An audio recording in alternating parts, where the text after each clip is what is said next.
ଆପଣ ତ ଗାଉଥିଲେ ପୋଡ଼ା ମୁହିଁ ଯାକ ମାନେ ମତେ ସେ ଗାଁ କଥା ମନେ ପଡି ଯାଉଛି ଯେ ଗାଁ ଗୁଡାକରେ ଏମିତି ଗାଳି କରନ୍ତି। ଆପଣ କାହାକୁ ଗାଳି କରିଛନ୍ତି ନା ଏମିତି ପୋଡ଼ା ମୁହିଁ? ନାଇଁ ନାଇଁ ଏଇଠି ଗୀତରେ ଟିକେ କହିବାକୁ ପଡିଲା ଯୋଉ କହନ୍ତି ନା କିଛି ସ୍ୱର ଆମ ପାଖାପାଖିରେ ଗୁଞ୍ଜରିତ ହଉଥାଏ କିନ୍ତୁ ହଠାତ୍ ଆମକୁ ମନେ ପଡେନି, ପୁଣି ଥରେ ହଠାତ୍ ଆମ ପାଖକୁ ଇଏ ଆସିଗଲା। ନାଇଁ ଏଇଟା ଯେହେତୁ ଫିଲ୍ମର ଗୀତ, ଏଇଟା ଆକ୍ଚୁଆଲି ଗୋଟେ ଟିମ୍ ୱାର୍କ, ମାନେ ଏଇଟା ଗୋଟେ ଆମେ ଫ୍ୟାମିଲି ଭଳିଆ ମିଶିକି ସବୁ କରିଛୁ।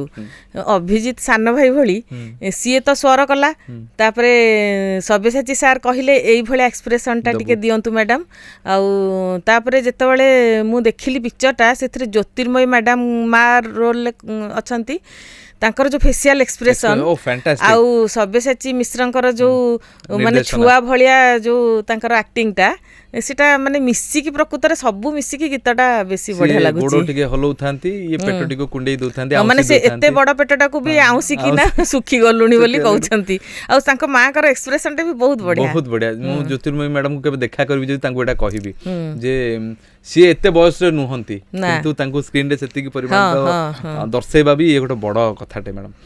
ତାଙ୍କର ଏକ୍ସପ୍ରେସନ ଆଉ ସବ୍ୟସାଚୀ ମିଶ୍ରଙ୍କର ଯୋଉ ହୁଣ୍ଡାଳିଆ ପ୍ରକୃତିର ଏକ୍ସପ୍ରେସନ ବହୁତ ବଢିଆ ହେଇଛି। ଆପଣ ଏନ୍ଜୟ କଲେ ପୁରା ଗୀତଟା?